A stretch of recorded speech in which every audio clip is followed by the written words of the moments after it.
హమ్మ సుకుమారు, అనుపమకు ఆ పరీక్ష పెడతావా? అనుపమే కాదు, ఆల్రెడీ ఇండస్ట్రీలో తనను తాను ప్రూవ్ చేసుకునే ఏ యంగ్ అందగత్తె అయినా సరే సుకుమార్ అలా అడిగితే పోవాయ్ ఇంకో హీరోయిన్ చూసుకో పో అనేస్తుంది. అవును, ఇదే అనిపించింది. అందరికీ ఇదే అనిపిస్తుంది. సందర్భం ఏంటంటే సుకుమార్ రామ్ చరణ్తో ఒక సినిమా అనుకున్నాడు. అది ఇప్పుడిప్పుడే మొదలు కాదు, మొదలైనా ఇప్పుడిప్పుడే పూర్తి కాదు. సుకుమార్ ఏమి క్రిష్ కాదు. అంత పెద్ద సినిమాని 79 రోజుల్లో తీసేసి బాలయ్య చేతిలో పెట్టినట్టు పెట్టడానికి. ఈ సినిమా గురించిన వార్త ఏంటంటే అనుపమ పరమేశ్వర్ను సినిమా నుంచి డ్రాప్ చేశారట. చేసుండొచ్చు. ఎందుకు? ఎందుకంటే ఇది చాలా ఆసక్తికరమైన విషయం. కొన్ని సైట్లలో ఏం రాశారంటే సుకుమార్ ఆమెకేదో స్క్రీన్ టెస్ట్ పెట్టాడు. అమ్మడు ఆయన కాన్సెప్ట్ అర్థం చేసుకోలేక అడ్డదిడ్డంగా చేసింది. అందుకే సుకుమార్కి చిరెత్తి ఆమెను తీసేశాడట. హోవా!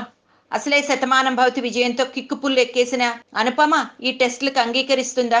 పోవోయ్ అనేస్తుంది. ఒక్క అనుపమే కర్మ, తెలుగు యాంకర్ల అనసూయ, శ్రీముఖి, రేష్మిలే ఒప్పుకోరు. మరి జరిగిందేమిట్రా అని ఆరాలు తీస్తే మరో విషయం బయటకొచ్చింది. ఆమె తనకిస్తానన్న 25 లక్షలు సరిపోవు, ఒక 50 అయినా ఇవ్వండి అని అడిగిందట. ఓ 30 ఇస్తాంలే అని వీళ్ళు అన్నారట. అది అక్కడితో ఆగిపోయి అప్పుడే అనుపమకు అంత పెరిగిపోయింది అని కోపం వచ్చేసి సుకుమార్ తీసేయండి అని అరిచేశాడట. సీన్ కట్ చేస్తే ఆ సినిమా నుంచి అనుపమ అవుట్ అయిపోయిందట.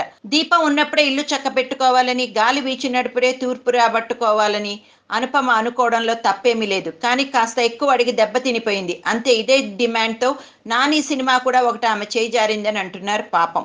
అయితే ఈ సినిమా గురించి మాత్రం ఓ సమాచారం మాత్రం భలే నచ్చేసింది. ఫోన్లు, పబ్బులు, షాపింగ్లు, లాంగ్ డ్రైవ్లు, మాల్స్ గట్రాలేని 1990 రోజుల్లోకి తీసుకెళ్లి రామ్ చరణ్తో ఒక పల్లెటూరి చెవిటివాడి పాత్ర వేయిస్తాడట సుకుమార్. కథ అంతా బాగున్నట్టే అనిపిస్తోంది కదా, మళ్ళీ దాంట్లో ఇప్పటి తరహా డాన్సులు ఫైట్లు పెడితే మాత్రం మటాషే. ఆ పాత్ర స్వరూప స్వభావాలకి దెబ్బే. మరి ఇమేజ్కి, కమర్షియల్ వాల్యూస్కి ఆ పాత్ర ఉదాత్తకు నడుమ సుకుమార్ ఎలా లంకెలు కలుపుతాడో చూడాలి అని సినీ పండితులు ఎదురు చూస్తున్నారట.